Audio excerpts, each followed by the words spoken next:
Hello, everybody. This is the Monday Night Pod. Tyler and Fensky. Tonight, we're going to be continuing focusing on the sons of Zeruiah this week, going through Abishai. So if you were with us last week, Zeruiah was David's sister, and these are her three sons. Last week we talked about Joab, who became the commander of the army. This is his brother, Abishai. And tonight we focused around just talking about opportunity as related to the first time that we see Abishai come up in the Bible.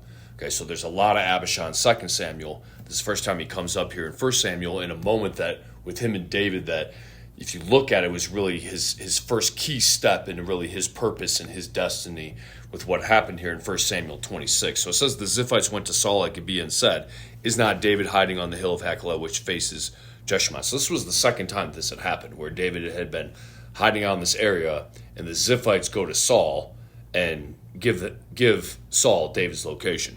Okay, so Saul went down the desert to Ziph with his 3,000 chosen men of Israel to search there for David. Okay, and it says in verse 5, "Then David set out and went to the place where Saul had camped. He saw where Saul and Abner, son of Ner, the commander of the army, had lain down. Saul was lying inside the camp with the army encamped around him. David then asked Ahimelech the Hittite and Abishai, son of Zeruiah, Joab's brother, 'Who will go down into the camp with me to Saul?' 'I'll go with you,' said Abishai." Yeah, and that brings us to our first point tonight, highlighting the fact that when opportunity comes with you, it's going to come with risk, right? Abishai and David,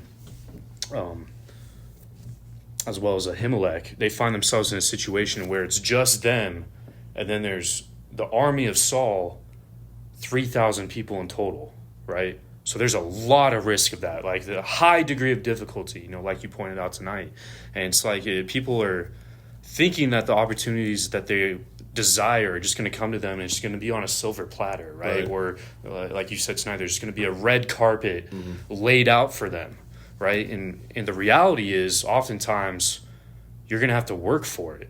And there are going to be risk, and there are going to be some difficulties attached to it, right? So the Lord will put it right there in front of your face, but you're going to have to reach your hand out and grab it so that you would appreciate it, right? And in this moment where adversity comes to Abishai, he doesn't cower away from it, right? He accepts the risk, and without a hesitation, he says, "I'll go with you," right? So understand when preparation meets opportunity, you have to set yourself up for that, right? And notice once it's right in front of you, don't cower away. Take advantage of it and understand inherently there's going to be some risk, there's going to be some uncertainty up front, and that's what makes it worth it. Yeah. Probably the best way of describing is that opportunity is going to take some courage. Yeah. In this situation, as it says, because it tells you this twice, it tells you in verse 5 that Saul was lying inside the camp with the army encamped around him. Verse 7, there was Saul lying asleep inside the camp with his spear stuck in the ground near his head. Abner and the soldiers were lying around him. So we got 3,000 guys, and right in the middle there is Saul, and then the commander of the army, Abner, right next to him. Mm-hmm. So this isn't, just we're going to stroll up to Saul here, right? You're working through 3,000 guys to go into the center here where Saul and Abner is, and all it would take is one person to notice. Okay, now the backdrop here is it notes in verse 12 is that they were all sleeping because the Lord had put them into a deep sleep. So the Lord had just set this deep sleep upon all 3,000 of them, right? But it's coming here with a lot of just risk and taking courage to go down into this situation. We talked about a couple examples from other parts of the Bible. We talked about Moses tonight, right from Exodus chapter 2, where his mother's hiding him in the house for 3 months. Remember, there's an order out to kill all the Hebrew boys. Okay, she tries to hide him for 3 months. When she no longer could, it was literally seen as safer to put him into this basket and put him in the Nile. And he's floating down the Nile with the snakes and the crocodiles. Pharaoh's daughter picks him up, and because of that, he then was exposed to all the knowledge of the Egyptians, which still we are studying to this day. Just their advances in technology and architecture, the pyramids and all the above, right? And if he had not gone through that risk, then the only thing he would have known how to do was bricks without straw. Correct.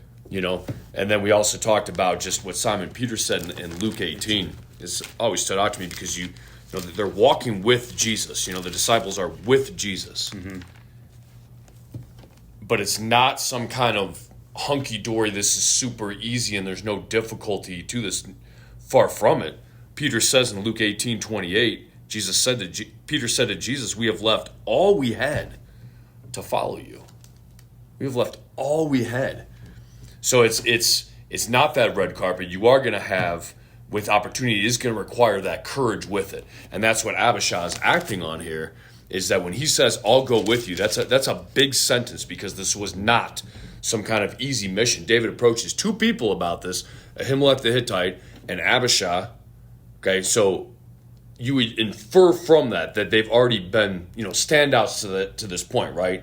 He's asking two different guys, who's going to go with me on this highly dangerous mission? And it's Abishai who says, I'll go with you. And if you look back on, life of Abishai and his accomplishments forward from this, right, this was a big launch point for him, right? A relationship with David that was integral to him and to David, and was a blessing then to many people and led to many successes for Israel because of what was started right here in this verse. So that's the first point, is that opportunity comes with just risk. It comes with that need for courage. The second one was, you want to take that risk with the right people. Mm-hmm.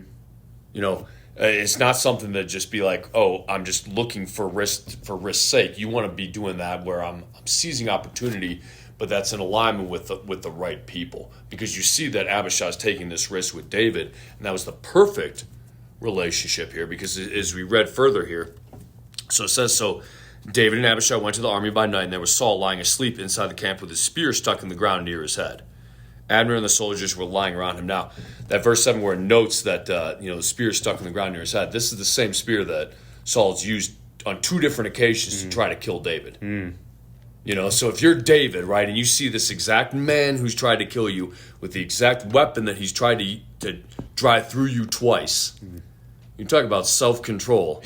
Yeah. To not just act on this, right? Because he is sound asleep, and you can just kill him. And that's what Abishai says then in verse 8. He says to David, today God has delivered your enemy into your hands. Now let me pin him to the ground with one thrust of my spear.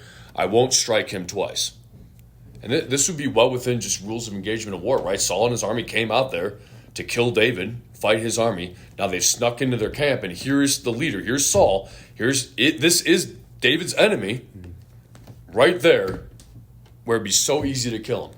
But David said to Abishai, verse 9, don't destroy him. Who can lay a hand on the Lord's anointed and be guiltless? As surely as the Lord lives, he said, the Lord himself will strike him. Either his time will come and he will die, or he will go into battle and perish. But the Lord forbid that I should lay a hand on the Lord's anointed, and I'll get the spear and water jug that are near his head, and let's go. Yeah. So David is looking at it from just beyond the, what's right here. He's looking at it from more of a spiritual perspective, that because it was the Lord that anointed Saul, it was only the Lord that could remove him from this position. That it was not something that him or Abishai should be doing.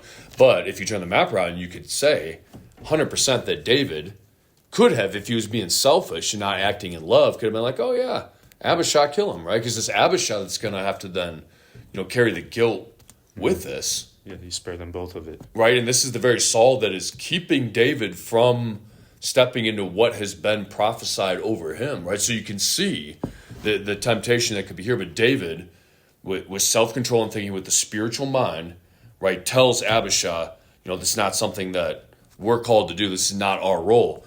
Keeping Abishai from this guilt. Right, so Abishai is taking this risk and is stepping forward here and encouraging this opportunity with David. But he's doing it with David, and that's the key. Yeah. Right, because David can provide that counsel and wisdom here. Absolutely. And to someone who wasn't thinking, and we'll get in this in the weeks to come, but who wasn't thinking at the spiritual level David was, could potentially say, oh, well, Saul is getting in the way of the Lord's will and the Lord's calling over your life. Like, this is the right thing.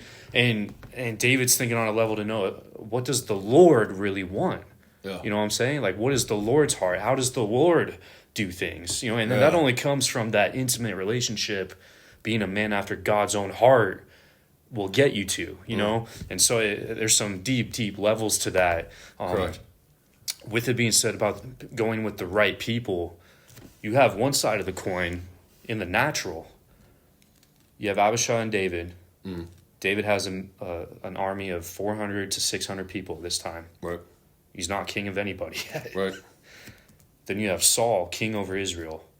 He has 3,000 men at least that you can just say, hey, we're going here, right? And many more after that.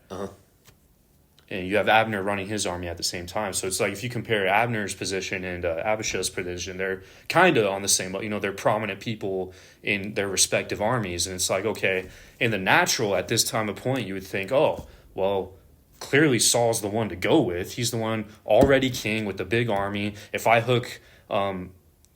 if I latch on with him, I'm set up. Like, my future's good. Right. Where it's like, we want to be thinking, if you're a believer, we want to be thinking on the level of who is the Lord with, and what is the Lord's will, and what is the Lord's plan? Who is the Spirit behind? Yeah, where's the Spirit moving? Exactly, and act on that, right? Abishai didn't have to, he acted on that, right? And he was positioned for that with the right person. And we see all, and we're going to get to it, we're going to see all the success that followed because of that decision. But in deciding who am I going to go with, it doesn't have to be the natural. We don't know what tomorrow holds. Right. The Lord does. Yeah. So may the Spirit be our counselor and guide us in, okay, who are we supposed to be positioned and aligned with? Because we're all on the same team. I want to make sure I'm running with the Lord and on the Lord's side and get to experience what he has after that. Yeah, that's a really good point. If you go back weeks on the pod, we talked about that with Jonathan. Mm-hmm. Yeah. Right, where it was his biggest mistake. Yeah, right. Just kind of ended up drifting along with Dad instead of what he should have pivoted to. Yeah. With going with David, right, and it ended up costing him his life, and then also his future with David, right. And that leads to the next point of the cost of if you're not with the right people. Yeah, and our final point tonight is that unfortunately opportunity is missed by most people. You see here that David approaches two people here. He approaches Ahimelech the Hittite and Abishai. Abishai says, I'll go with you. Ahimelech doesn't. You never hear from Ahimelech the Hittite again. And we don't know, right? He maybe he was in the army, maybe he did well for himself, but you don't see him listed with the mighty men. You don't hear any mention of him further. Whereas Abishai turns into this star then going forward, where it's just a highlight reel of Abishai now going forward into 2 Samuel. Yeah. Right? So, and Ahimelech is just nowhere to be found. But we reference that from Luke 9 where, when Jesus is telling people, follow me, they're giving back excuses. They're completely missing out on this opportunity where you have God incarnate putting a call on your life, and they're missing it because of excuses. What I'm referencing here is Luke 9, where it says, as they're walking along the road, a man said to him, I'll follow you wherever you go. Jesus replied, foxes have holes and birds of the air have nests, but the Son of Man has no place to lay his head. He said to another man, follow me. But the man replied, Lord, first let me go and bury my father. Jesus said to him, let the dead bury their own dead, but you go and proclaim the kingdom of God. Still another said, I will follow you, Lord, but first let me go back and say goodbye to my family. Jesus replied, no one who puts his hand to the plow and looks back is fit for service in the kingdom of God. Right, so you have God incarnate putting a call on people's life, and they're missing that because of just excuses that they're coming up with. Yeah. Right, where what we talked about tonight is that we talked about you want the attitude of Elisha. Yeah. Because if you flip to 1 Kings 19, so you have Elijah, who is a great prophet of the Lord, and then he's told by God to anoint Elisha as his successor, right, to succeed him as prophet. This is 1 Kings 19. So Elijah went from there and found Elisha son of Shaphat. He was plowing with 12 yoke of oxen, and he himself was driving the 12th pair. Elijah went up to him and threw his cloak around him. Elisha then left his oxen and ran after Elijah. Let me kiss my father and mother goodbye, he said, and then I will come with you. Go back. Elijah replied, what have I done to you?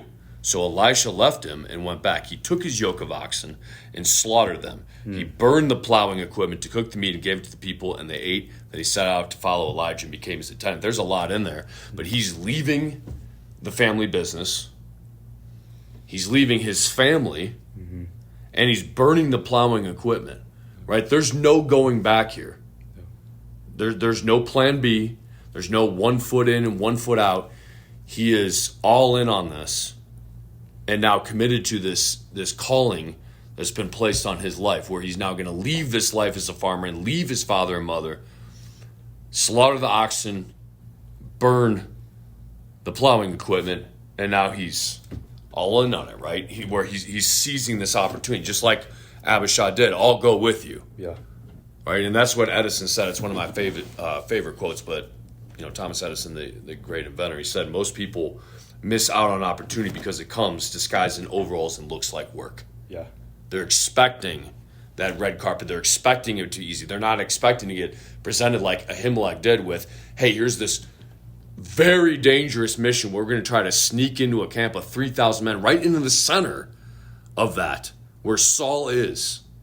They're expecting instead, here's this, easy result in a quick amount of time on this red carpet. And that's not how opportunity comes. It comes often disguised in overalls and looks like work, and it often comes with risk, right? And often comes with difficulty. Yeah, and you have to be all in. That's the minimum requirement. Yes. Of those types of callings. You have to be all in. The greatest success of your life, the greatest accomplishment of your life is going to require what?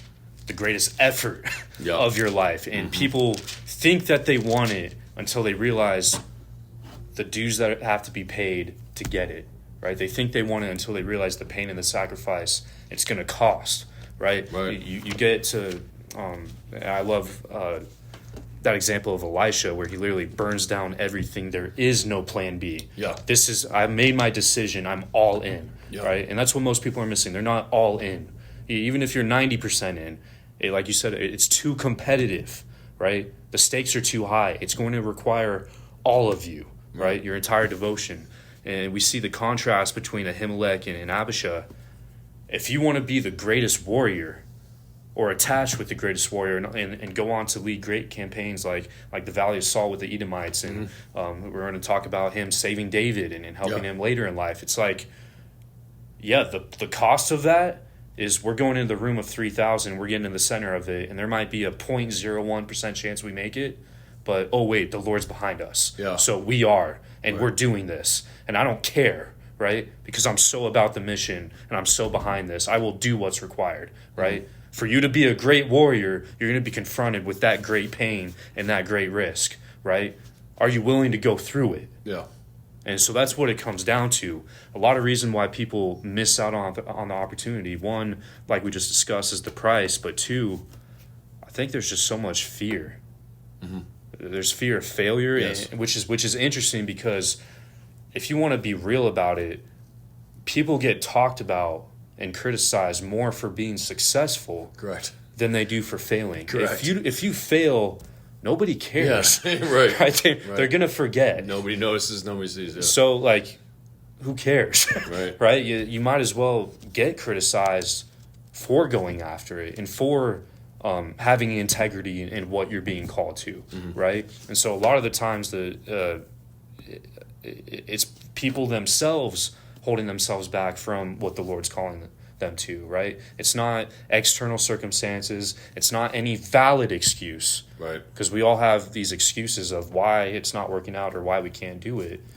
None of them are valid. They're all just made up things and made up constructs where if you would just act in faith, all of a sudden you'll experience the Lord putting everyone to a deep sleep, right? You'll experience the arm of the Lord behind you, right? And get to experience what the Lord wants, which is the best place that we could ever be. Yeah, that's a good point. We concluded tonight with noting that, from this time forward, if you look at 2 Samuel 23, Abishai became the best warrior in the best army, right? That David formed up, killed 300 men in one battle. And then if you look at 2 Samuel 21, this is a really just interesting sequence to me because I take when Nathan the prophet comes to David, and one of the things that's a consequence of his sin with Bathsheba, and we went in length on that on the pod some weeks back, because oftentimes if you hear a church service on it, it's presented like David had this sin, but the child died, but that was it, and you can begin anew. And Psalm 51, there was consequences for years after because of this, from Absalom on down. And then one of them as well was verse 10 of 2 Samuel 12. Now, therefore, the sword will never depart from your house, because you despised me and took the wife of Uriah the Hittite to be your own. Okay? So there was turmoil in his house, but there was also, I've always taken that there should have been a time of peace at the end for David. Especially all the successes that they had. Yeah. They had a tremendous amount of success, but instead, here he is, he's old now, and it's 2 Samuel 21, and there's still battles to be fought. Okay, because the sword will never depart from his house. Mm-hmm. So he's in a place that he should not have been, because this is occurring, because he stepped outside of the will of God with his disobedience. So this is a dangerous place here, okay? And it says, once again, there was a battle between the Philistines and Israel. David went down with his men to fight against the Philistines, and he became exhausted. And Ishbi-Benob, one of the descendants of Rapha, so he's a giant, whose bronze spearhead weighed 300 shekels and who was armed with a new sword, said he would kill David. Verse 17, but Abishai, son of Zeruiah, came to David's rescue. He struck the Philistine down and killed him. Mm. So it came full circle here where Abishai saves his life. Okay, the same Abishai that David tells him here when there's this opportunity to kill Saul, when it's their enemy in front of him, right? Saul is trying to kill them both, right? And David tells him, this is not our role here to kill the Lord's anointed. This is up to God. God put him in this position. Only God should be removing him. It's not up to us. And he saves Abishai from this guilt. Yeah. That would have just rotted him from the inside out then from killing Saul. Mm-hmm. And now it comes full circle that at the end of David's life, Abishai is there to save his life on the battlefield, because Abishai has now become this great warrior, the best warrior, and is there to save David's life at the end, right? So the love that David showed for Abishai, where he wasn't thinking about himself, but he's thinking about Abishai, what would this do to him to actually then kill Saul? Yeah. And rebuking him of this and keeping him from this guilt, right? Abishai just, is able then from that point to step forward into his purpose and do great things and be a mighty warrior and then save David's life. Yeah. At the end of David's life. Yeah. It reminds me of the point we made last week, where it goes hand in hand. You want to run with the right people, right? Where also you want to have the opportunity with the right people, like we're talking about last week. You contrast it with Joab, mm-hmm. and it's like him and Abishai are brothers, right? Right. So they have the same genetics, similar upbringings, and it's like they're both presented with opportunities to carry out justice themselves, right? Mm-hmm. Joab ends up following through. Abishai listens to David and doesn't, and you see the trajectory where the end for Joab was much different than the end for Abishai. Right. And right. Abishai was very blessed for that, for listening to David. Yeah. Right. And that happened multiple times, which we'll cover in a couple weeks, right? Yeah. It wasn't just one time. Yeah. There was other times where, Abishai's thinking more on a carnal level, but he's got David there to show him the spiritual side and tell him, hey, here would be a better way of handling this, right? Yeah. And that's something that we'll get into weeks to come, but great points. Yeah. And it all started with just the courage to seize an opportunity, right? I'll go with you. Yeah. Right. So that's the first week of Abishai, the sons of Zeruiah. This is Tyler and Fensky, the Monday Night Pod.